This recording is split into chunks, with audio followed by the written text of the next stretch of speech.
Well, welcome again to week number 1 of God's Odds, 6-week study of the book of Esther. So I got a quarter. What are the odds that this ends up tails? You know the odds, it's 1 in 2. And let's go see, and it's not, it's heads. Now, if I pick that coin up 4 more times and flip it again, what are the odds that it'll land on heads a second time in a row, a third time in a row, a fourth time in a row, and a fifth time in a row? I think it's 1 in 32 when you do the math. Odds. Like if any of you play poker, you know the best odds are to get a pair, and the hardest odds in poker to get is a royal flush. You know what are the odds? 1 in 649,739. Almost 650,000 to 1. What are the odds? That your name is similar to someone else's. Like I Google searched my kids to find out how many kids today in the last year had the name Noah. Noah's about a 1 in 97. But Miranda, my daughter, whose birthday is today, hi honey, happy 26th, is 1 in about 3,500. The odds are far different that other people bear her name, at least in today's world. How many of you ever had 2 yolks in 1 egg? When you cracked it open, you're like, what are the odds? It's 1 in 1,000. So some of you here are like super special. Maybe even this morning you got a double yolk. What are the odds that you get audited by the IRS? 1 in 220. There's more than 220 people here today, so someone in here is probably getting audited at some point this year. What are the odds that you get struck by lightning? Experts say it's 1 in 15,000. What are the odds that you get killed in an airplane crash? 1 in 11 million. Some of you might say, so you're saying there's a chance? More of a chance of that than you winning the Mega Millions. I don't know who it was in Illinois that is going crazy right now thinking about what they're going to do with all that money. The 1 in 300 plus million odds.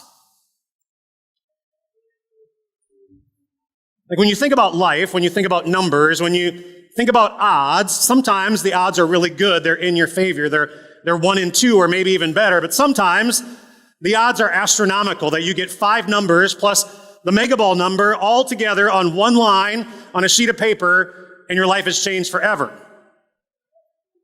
Some odds make sense. You'd probably bet on it because you believe it will happen. And other things in life, you would say, I can't believe that happened. What are the odds? And I just want you to think about your life. Maybe some of your lives are longer than others, so you've had some of those, what are the odds moments? Like sometimes we jokingly say this, like my friends back in college, my freshman year, leading up to November 11th of my sophomore year would have said, the odds are astronomical that that man who wears those sweatpants with holes in those places ever finds a woman. And then for some reason, this lady, this young woman decided to give me a chance, and on my first date, I really impressed her with my Buster Douglas t-shirt and a milkshake. And for some crazy reason, she kept dating me, never broke up with me. We got married, and what are the odds? My friends would have said back then, crazy. And the odds that you find somebody like that, some of you saw the picture of the wedding we were at, and she's a beautiful, beautiful woman. Like, that was against the odds. And we jokingly say things like that. But there are other odds moments in your life where you would say, the odds definitely didn't say that was very likely. Like Pastor Ash, as he retired, whispered to me in my office, and he said, the one thing that I never saw happen here, and I don't think it'll happen here just because of this church and the nature of it, that it'll ever build a new church. He said it wasn't in the odds. Or my son, who's now a second-year medical student, who got into medical school on his first try. That's not normal. What are the odds? And you might have moments like that in your life too. Like you can look back on it, you can trace it, you maybe even flipped a coin to decide on it, and you can see the things that happened because of that decision that led to that place, or that thing that happened that you didn't want to happen that caused that to happen, that led you to that place, and you would look back and go, the odds of that happening are in my mind, of all those things converging to bring that about, were pretty astronomical. And it's with all of that in mind that I want you to think about your life and think about the things going on in your life and see in this story some amazing truths we can learn about God and odds. Because a lot of people would say things happen randomly or by chance, but this story is going to reveal to us a long shot of all long shots, far more than the Detroit Lions aren't winning the Super Bowl, 1 in 15,000, by the way. Sorry, Lions fans, not going to happen. Something far greater than that. Something, if you really did the numbers and really thought about all that would have had to have it happen, far greater than winning the Mega Millions, the story of Esther. Like so many things that are so unique and so rare, to see God's hand involved, when not once in the name, literally in the words of this book, God's name is used. God's odds. And today I want you to find a general truth, a main truth, an overarching truth for this series, and we're going to see all those things, the flips of the coin that the world would say had to happen in order to get to astronomical odds for something that needed to be in the right place at the right time in order to have that happen. But the stage doesn't get set until you understand the truth that I think is behind this whole book and the truth I want you to take away today. If you're filling in your notes and you're filling in your blanks, here's the big idea behind today's message. You are put in a place, in the place you're in, you are put in place for a purpose. I want you to think about the place you're in right now, and I want you to see this big idea, because some of you right now might have the question, I don't know if I'm put in this place for a purpose. Like going through that. Suffering, pain, loss, uncertainty, that. Some of you have maybe heard someone who gets older say, why am I here? Maybe some of you who are younger right now are searching for purpose and wondering, why are you here? And some of you are going through something and you're saying, why does God have me here? See, this big truth that's in place, you're going to see in these first few chapters that there was a young lady who must have wondered that question, why am I here? Like, seriously, how could all of this be happening to me? Big idea. You are put in place for a purpose. Have your question in mind. Hold on to this truth. We're going to see it on display and then find a takeaway in Esther chapters 1 and 2. Now, here's a summary of Esther chapter 1. If you didn't read it already, I want you to understand the story before chapter 2. Chapter 1 introduces us to the setting, gives us the timeline, gives us another main character in the story. His name is Xerxes. This happened during the time of Xerxes, who ruled over 127 provinces, stretching from India to Kush, that's the Far East, to Africa. But when the attendants delivered the king's command, he was having a wild, lavish party, a 7-day bender. They delivered a command to the queen to come. She refused to come. Then the king became furious and burned with anger. Queen Vashti's done wrong, not only against the king, but also against all the nobles and the peoples of all the provinces of King Xerxes. Therefore, his leaders are telling him this, if it pleases the king, issue a royal decree and let it be written in the laws of Persia and Mede, which cannot be repealed, that Vashti is never again to enter the presence of King Xerxes. Also, let the king give her royal position to someone else who is better than she. Then when the king's edict is proclaimed throughout all this vast realm, all the women will respect their husbands from the least to the greatest. And here are the takeaways I want you to see in the setting for chapter 2. King Xerxes and his buddies are pigs. They're throwing a lavish party. They're boozing it up. They're probably being very sexual with other women. His wife is not in the party room and invites her to come to the party, which is kind of traditional, and she says no. Like, I don't know why. Was she offended? Was she upset? Was she felt like she was demeaned? I don't know, but Vashti basically says no. Well, it's good to be the king, And a queen in that era saying no to the king was not good, not smart, not wise. And so she loses her position, she loses her crown. Add to it, the kingdom then gets a decree from the king that says, women are to obey, fall in line, never to be like Queen Vashti. You have to depose her so that all the women get the message of who's the boss. Like, that's the setting, that's the place that this story is in. A bunch of womanizing pigs ruling a country, demeaning women, lavish parties, out of control. That is the place to which the rest of the story gets told. And I want you to have that in mind, keep that in mind over the next few weeks of what kind of people you're dealing with, how they viewed women, how at a snap of a finger, a queen could be kicked out of her position, and how a king could write a message that had to be followed and could never be changed. And here's the second truth I want you to see in this section. This is a real event in real history, and God recording it records and connects it to a real person. Like, a lot of people question the Bible, say that never happened. How do you know that happened? How do you know there was a person named Joshua? Like, really? No one recorded his name anywhere else in history. Xerxes is all over the pages of history. Xerxes was the king of the powerful Persian army. He came in to rule, not the first one in the Persian army, but one of the descendants of Cyrus the Great. He ruled from east to west of the known world. For some of you, maybe you've seen the movie 300, that's Xerxes, those men, his men. Any of you Assassin's Creed people? Like, you play it? You shouldn't play it if you do, but Assassin's Creed, Xerxes is one of the characters and powerful figures in that video game. Like, people know the name. It's a real name. It's an event in time and history. This isn't made up. And we're going to see, as you heard me read before, these things are recorded in the annals of history.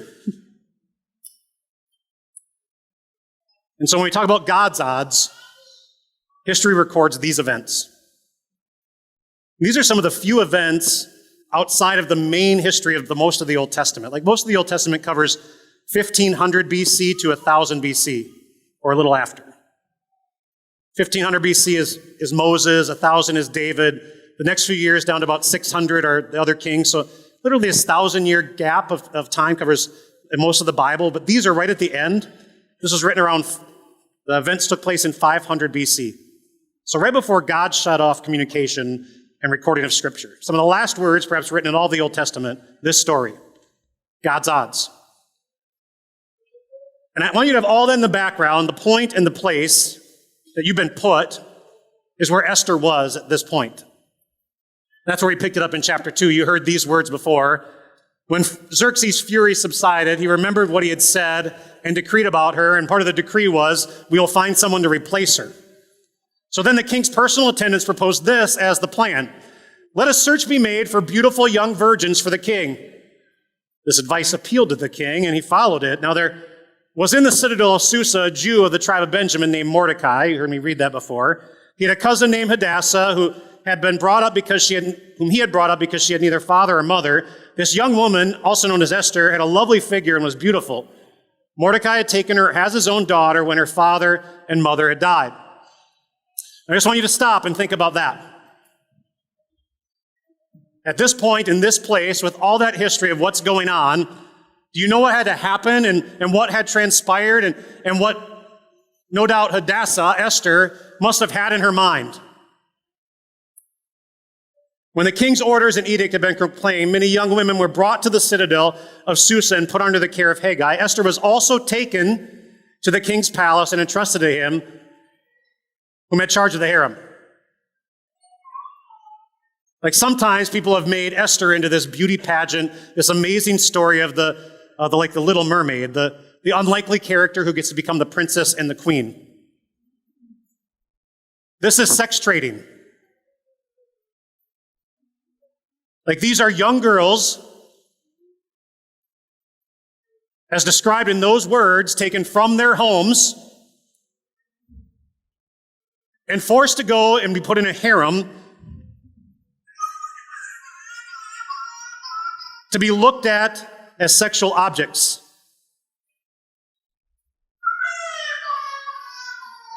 Now, if you're Esther, have you not by this point asked the question, what's the point of me being in this place? Like 100 years earlier, Esther's grandparents or maybe her great-grandparents were a part of the people taken away in captivity to be exiled from their homeland by Nebuchadnezzar. Like wasn't a sign up for an amazing vacation. This was taken away as slaves. They weren't a part of the group that went back. No, they remained behind in this foreign country. So she's in a land that's not her homeland with a people who aren't her own. She's probably looked down upon, or would have been if her nationality was known, as an outsider and a reject. And add to it, what's the point of being in this place? Like, seriously, God, both her mom and her dad died? And now the only family she has, someone who took her in, her cousin, who has her in her home, no doubt sees guards who come, line up the beautiful women, and haul her away.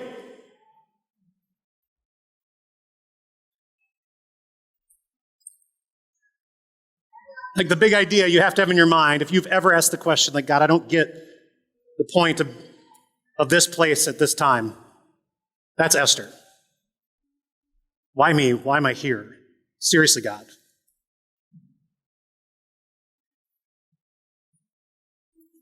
And yet in that moment, what are the odds that of all the beautiful women who had come into the harem of the king, who were being paraded around and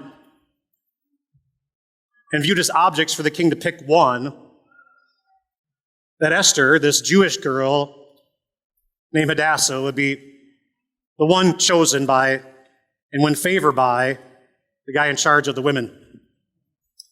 Haggai set up some of the things going on. He made sure she got super taken care of. For some reason, this man was so inclined to choose her. For some reason, Vashti was deposed, and this beauty pageant of not so much beauty happened, and Esther's there, and Esther actually won his favor, and not only his, but the story goes on. You heard the rest of it before.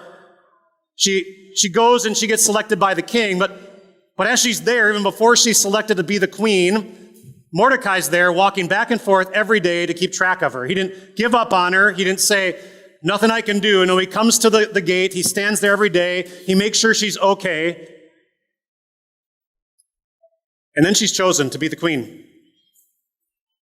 As you look at the verses that follow in verse 17, the king was attracted to her more than any of the other women. She won his favor and approval, set a royal crown on her head, and made her queen instead of Vashti.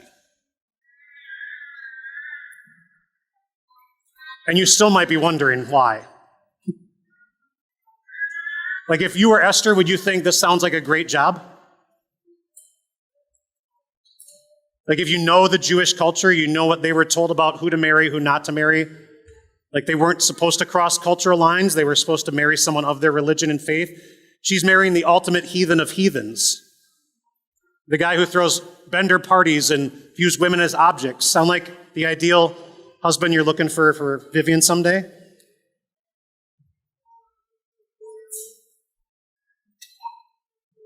And yet at this point in this story, at this place, we see the hand of God in play. Because here's what happens next.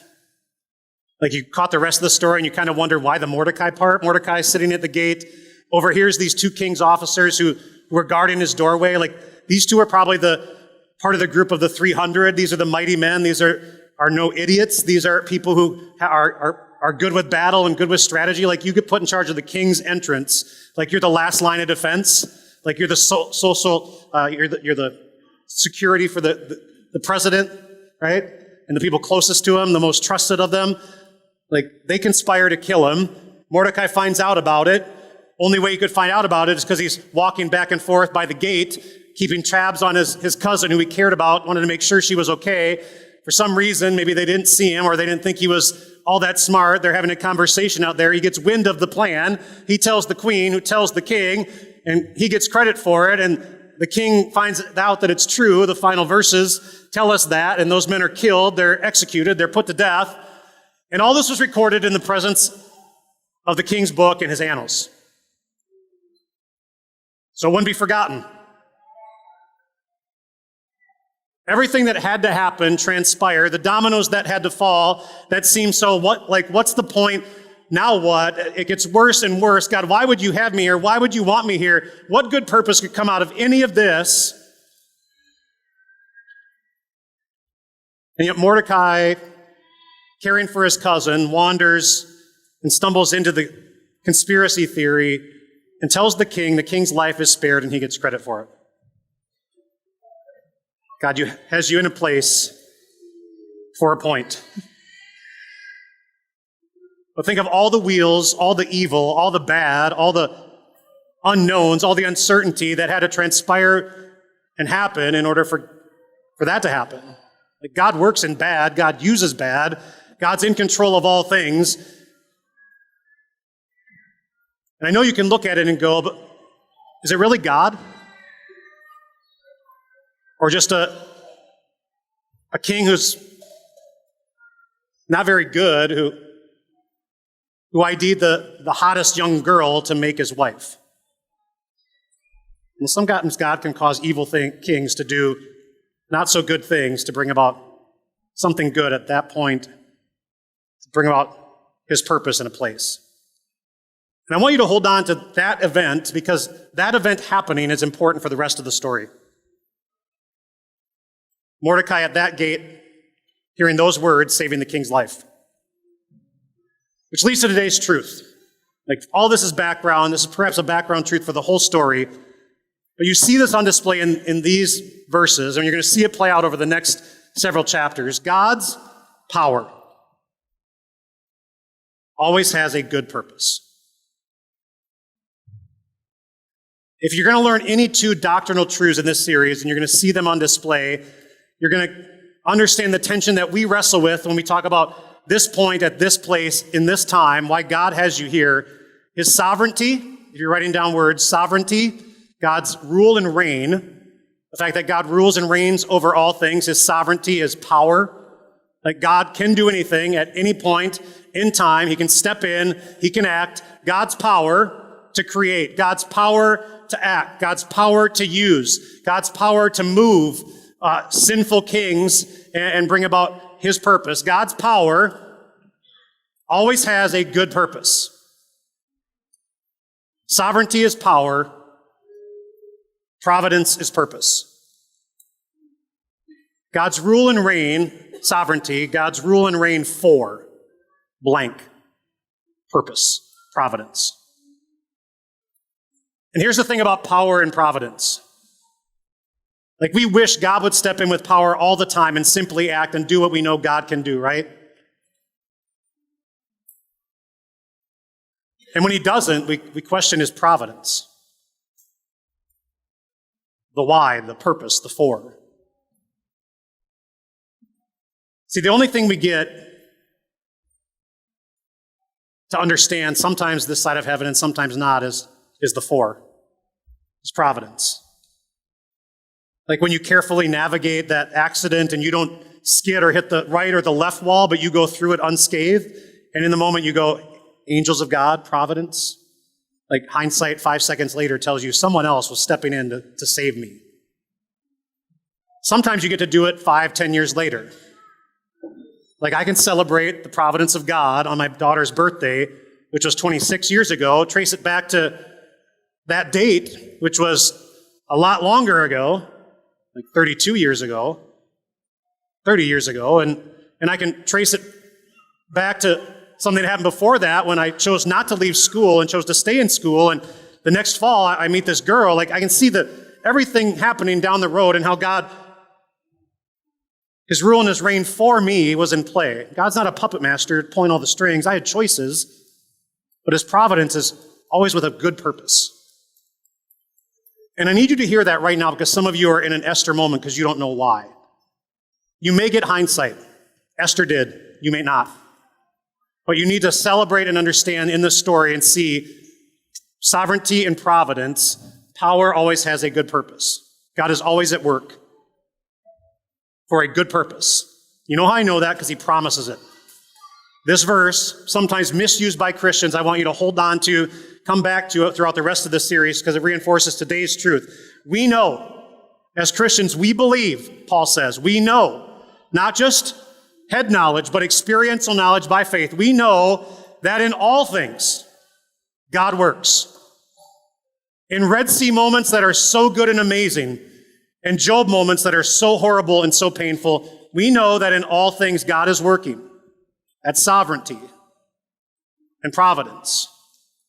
It doesn't always work out the way we want. We don't always see the purpose.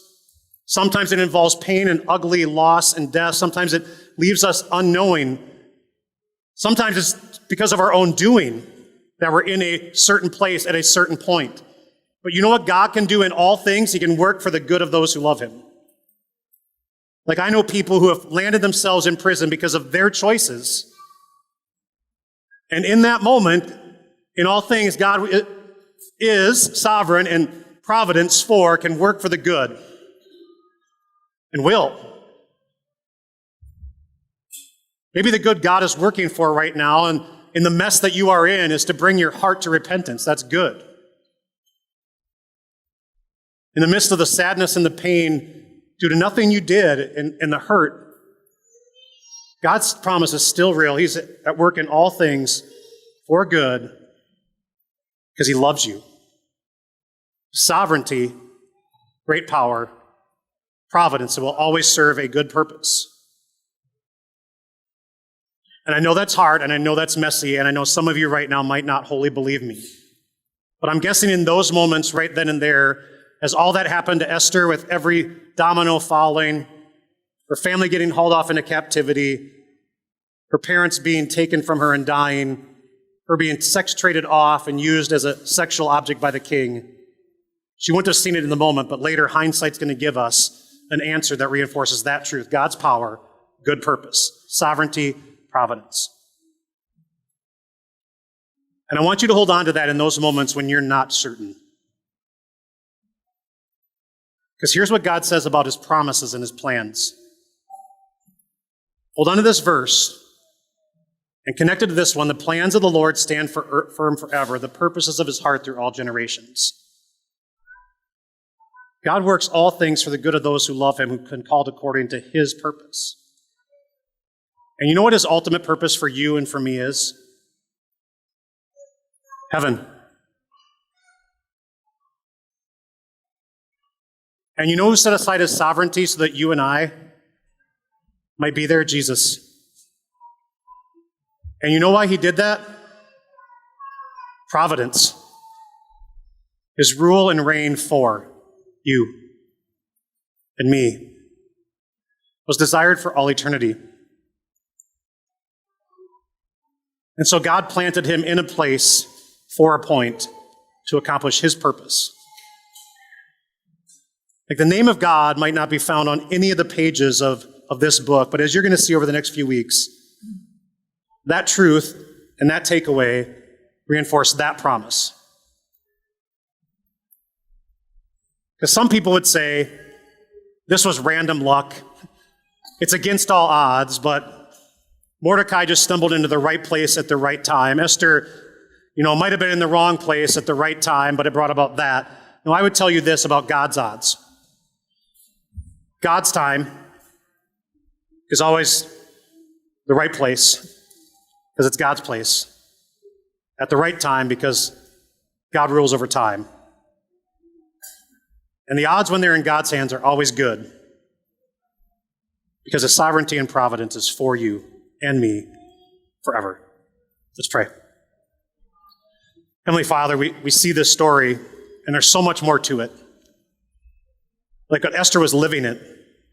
Like she was in it. Like every bad break went against her. Every position she was in and place she was put was why? It was filled with brokenness and pain and hurt. And there are some people, Lord, who are going through that. And we'll never maybe find out why. Hindsight won't allow us to see it this side of heaven. Maybe we will.